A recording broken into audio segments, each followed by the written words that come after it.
So, Here we are, here we are, in the middle of Ravine Gardens. Ravine Gardens. And we're starting an adventure, Sure, a journey. a journey. And we've been talking about doing a podcast for a while. Right, right. Well, ever since your book came out. Yep, yep. And so my name's AyoLane Halusky with Earth Kinship Eco Tours.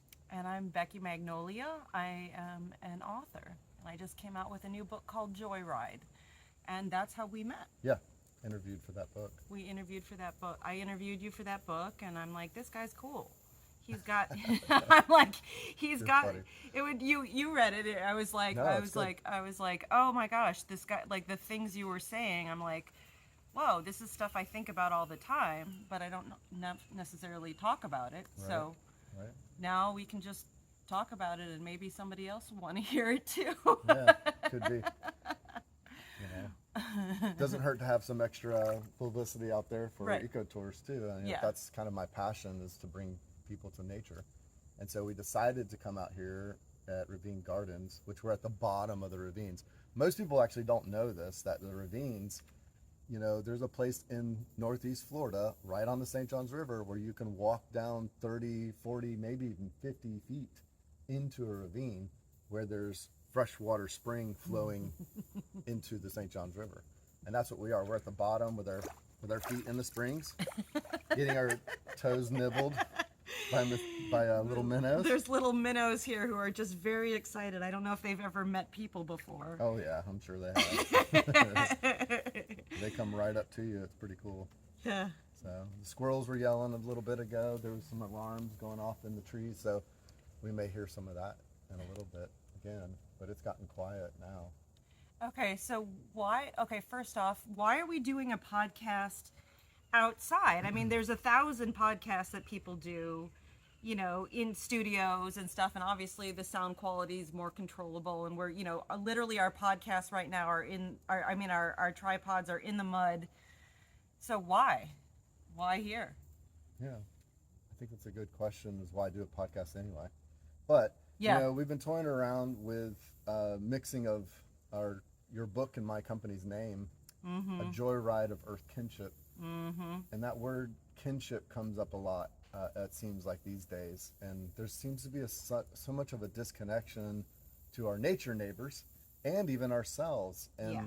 I was having a conversation about this through text messaging the other day, and how text messaging is so far from that intimate feeling that you have being with somebody face to face, side by side. There's in my belief and my experience, there's an energy exchange that you feel. There's facial expressions that you see.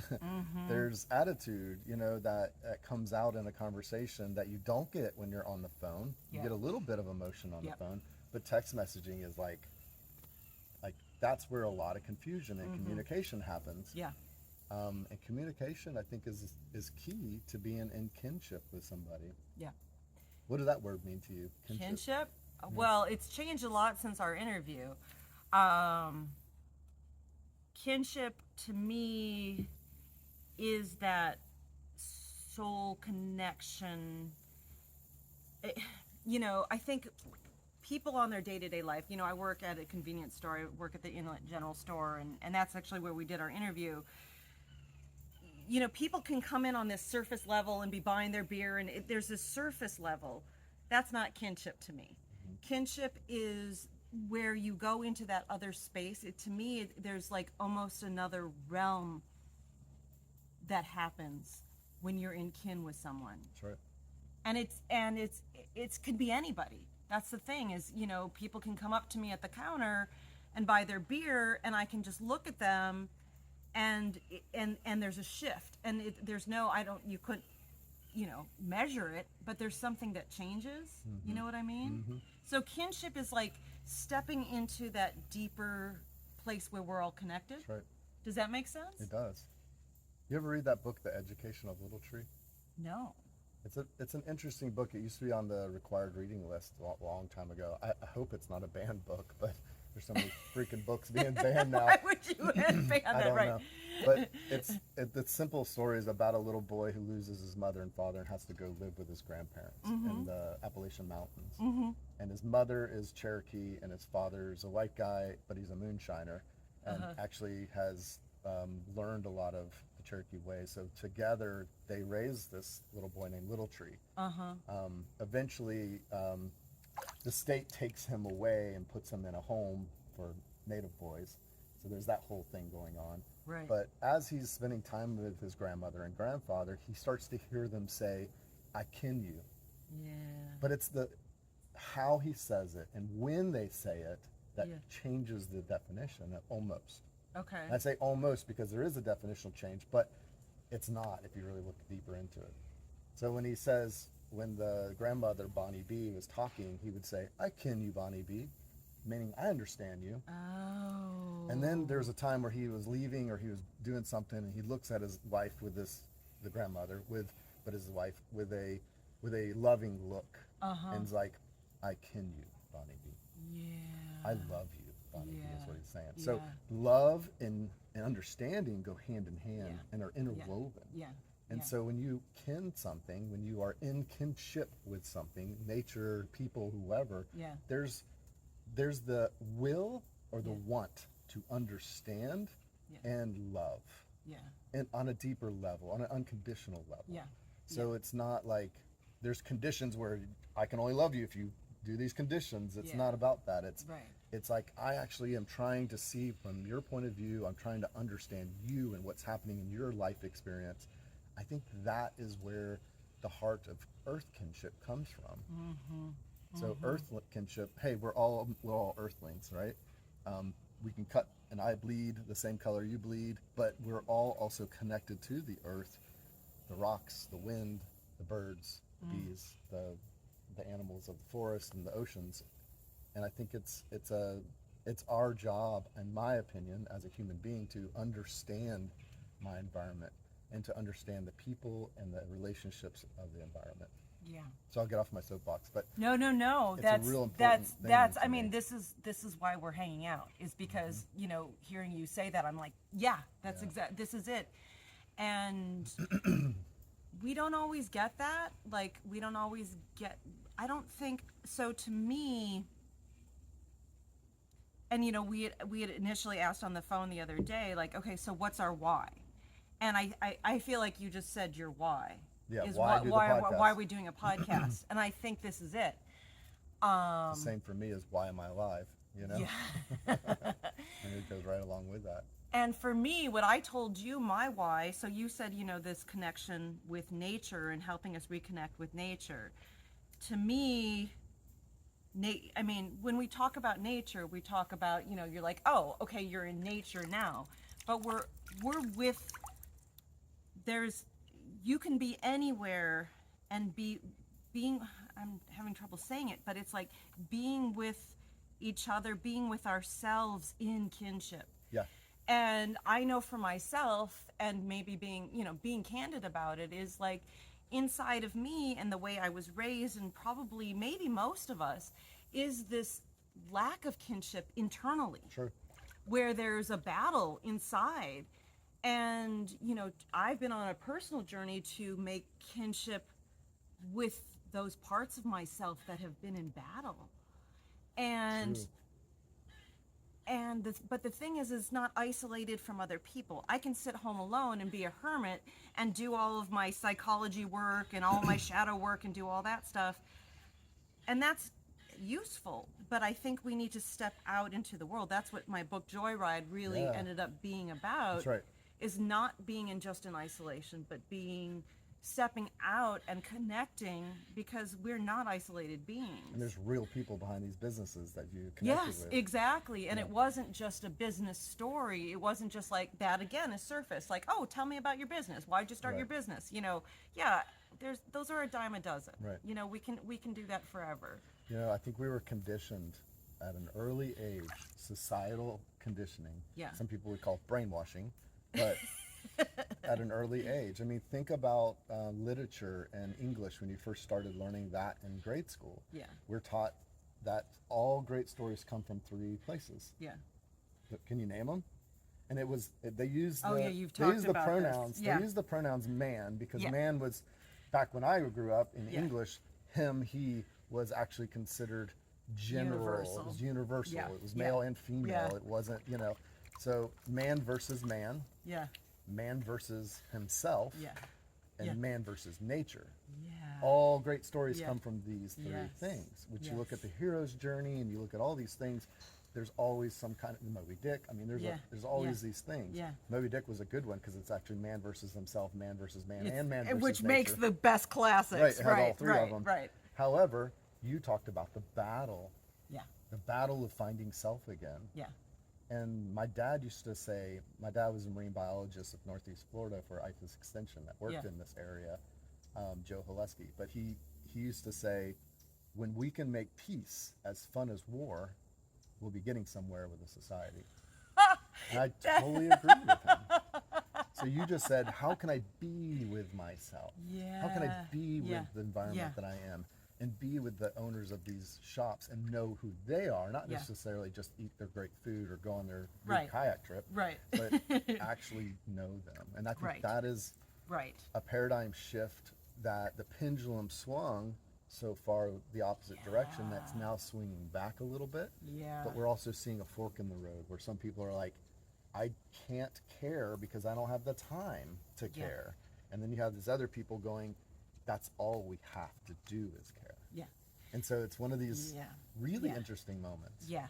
Yeah. And maybe that's a why as well. I mean, that's the ultimate why. I think it's maybe why, like for me, that's because I see all this division, and it's just, I mean, the political stuff is, I mean, it's literally, him versus her in a political sphere. I mean, it's so like, it's almost like a good story. We don't want to see it that way because we're so embattled and broiled in it. Like you said, your dad said, it's like, it's almost fun for us. It's fun to see which team's gonna win, and it's like, oh, it's so horrible, and we're so wrapped up in it, and that's okay. I mean, I guess that's part of being human, but Do you remember when the news used to be the news? yeah, I know. And for those of you that don't understand what I'm talking about, when the news used to be the news, I mean, the old funny thing, you'd hear the typewriter in the background. Right.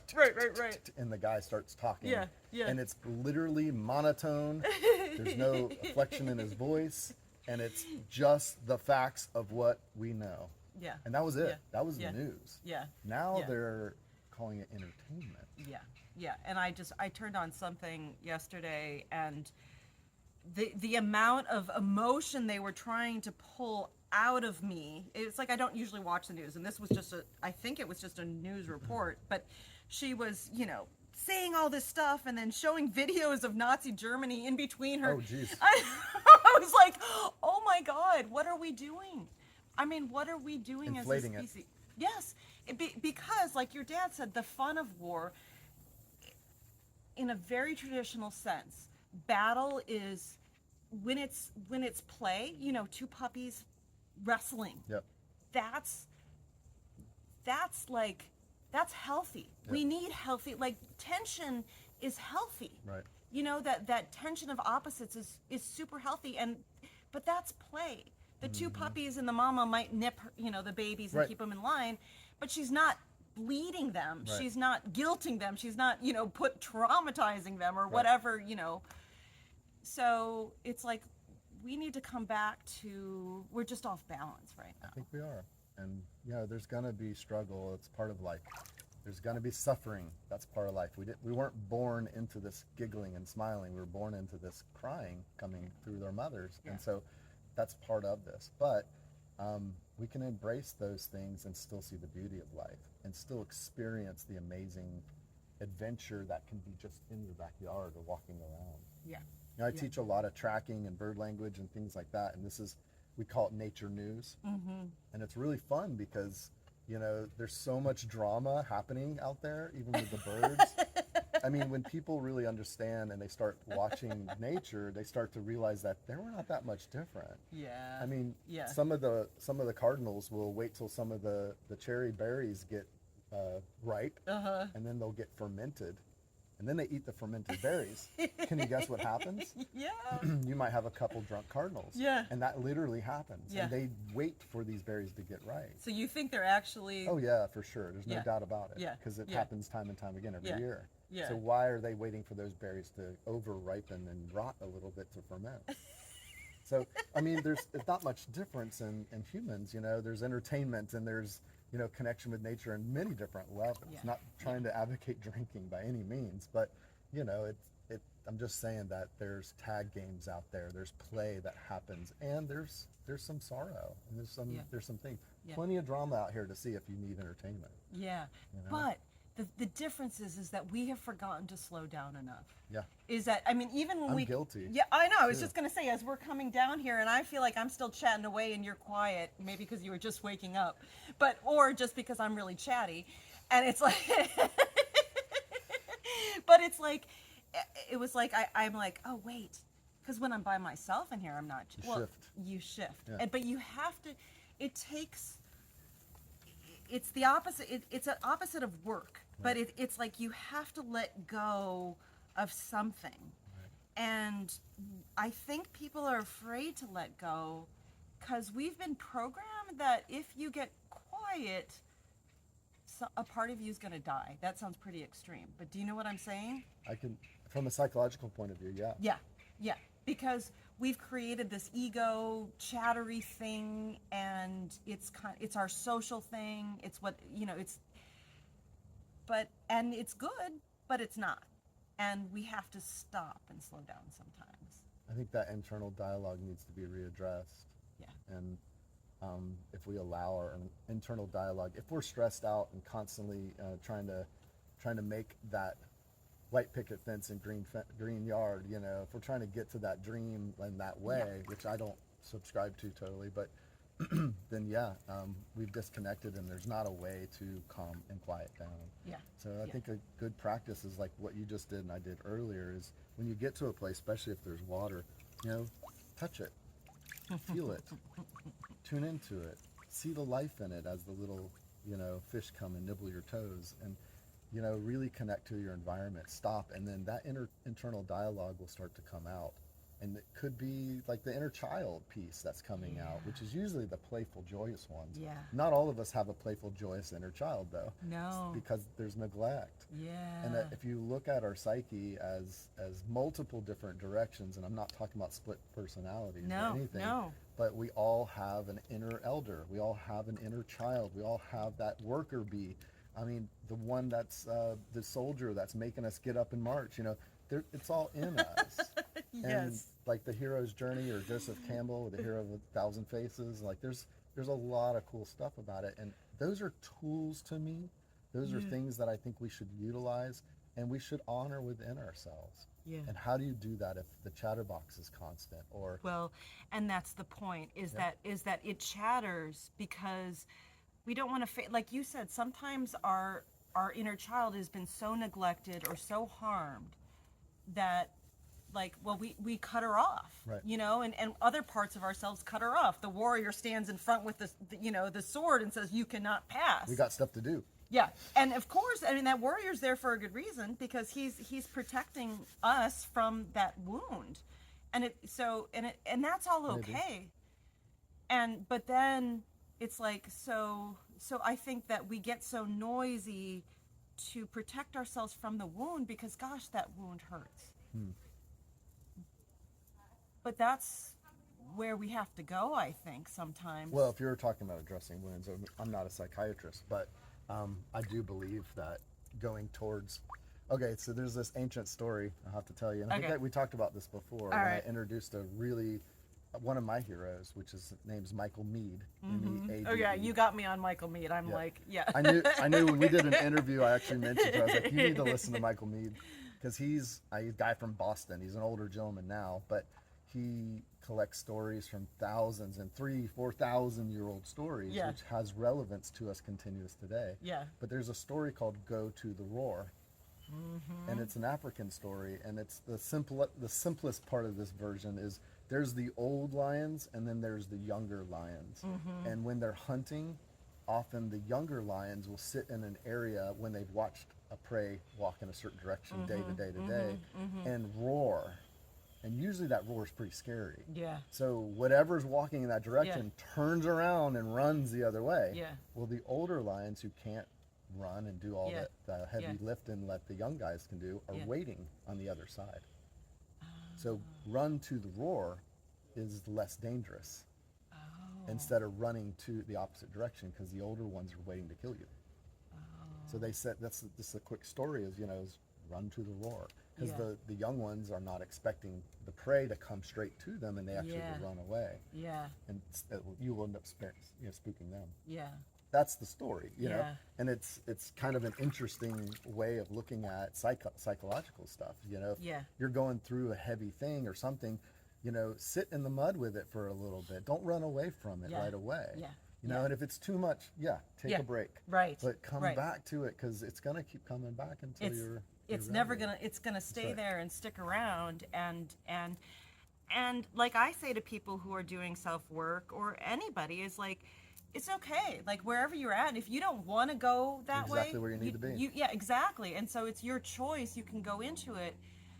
But I'm finding that leaning into that, going into the roar, and or what was the Joseph Campbell saying, or maybe it's Carl Jung saying, the cave that you fear is where the treasure resides. There it is. And I'm finding that over and over again, is that, being on my own, living on my own, and being lonely, and going instead, using that echo, that aloneness, to welcome me in. Yep. And holy crap. The treasure you find in the cave is often yourself that you find. I know. But, and I find that the irony is, people keep asking me, like, people keep coming to me, and this is, since even working on the book, and they're like, Becky, you're different, and I'm like, and I just laugh at them. I'm like, no, like, I'm like actually more miserable than I've ever been in my life. You don't understand. Like, I literally lay in bed and cry regularly. Stuff comes up. And it's like, but I think that's exactly what's happening, is I'm becoming more real, because I'm assimilating to all of that stuff, to the wounded child, to the soldier, to all of those pieces. And any healer or elder would say, congratulations for arriving. Yeah. Yeah. Because then things will be revealed. Yeah. Yeah. Your deepest core issue is often your greatest gift to humanity. I know. The eyes rolled, by the way. I know. And it's not easy. None of it's easy. And I'm not saying that I've got it mastered either, because I deal with my stuff too. We all do. I don't think anybody's different. Even the greatest elders of elders and the greatest healers of healers still are dealing with their own core stuff. It's just part of life. Yeah. That's that crying as you enter the earth, realizing that, man, this isn't going to be easy. No. But it can be fun. That's true. If you can shift it around. Yeah, it can be a blast. And I think that's why I laugh when my friends, I tell them, oh, I've been more miserable than I've ever been. And then I laugh. It's because it's like, I think when you do that deep work, you release. It's like, it's the contract and the release. That's right. And it's like, so some people mistake me and they think that I'm a hyper positive person, which maybe I am. I don't know, but I'm not a positivity person, because I will sit in the muck and I will feel sorry for myself and I will do all that stuff. That's right. But I come off as positive, but it's, and I guess I am, but it's like, how can you not be positive when, you have friendship, when you have kinship, Sure. Going back to that, Sure. right? It's like there's the dark and then there's the light. Right. And so the dark makes the light even brighter. I think part of that is what I suggested as what, and as you, as in our conversations about what this podcast is going to be. So, going to different places, whether they're in the city or they're nature, and kind of seeing what comes up. I mean, we don't have a script for this. We don't plan to have a script for this. It is going to be candid. We talked a little bit about the why, but that's what we brought up in the beginning of this. Why are we doing this? And so I really think different places and different environments have different attributes, just kind of like different moods in a way. Yeah. So, You know, we're here at Ravine Gardens at the bottom of the ravine. Near the source of the water. Source of the water is Yeah. going directly, it's Yeah. feeding into the St. John's. And so everything we talk about is going to enter that St. John's and then connect to the world, to the ocean. But, you know, we'll see where this journey takes us. Yeah. Yeah. And I think the conversations are going to get deeper Yeah. and they may get silly. They may Yeah. get hard. I don't know. We don't But, know. I'm excited to see where this journey goes. Me too. And you guys, if you like this and you want to keep joining us on this adventure, like and subscribe. So Please do. what's our official name? I think it's What did you say? See, this is how impromptu we are. a joyride through Earth's kinship. A joyride of Earth Earth kinship. Earth kinship. That's it. Welcome. So here we are. We're just starting. This is number 1. Hope you liked it. And we'll see you on the journey. Right? Yeah. Yeah. See you on the journey. Yep. All right. Break.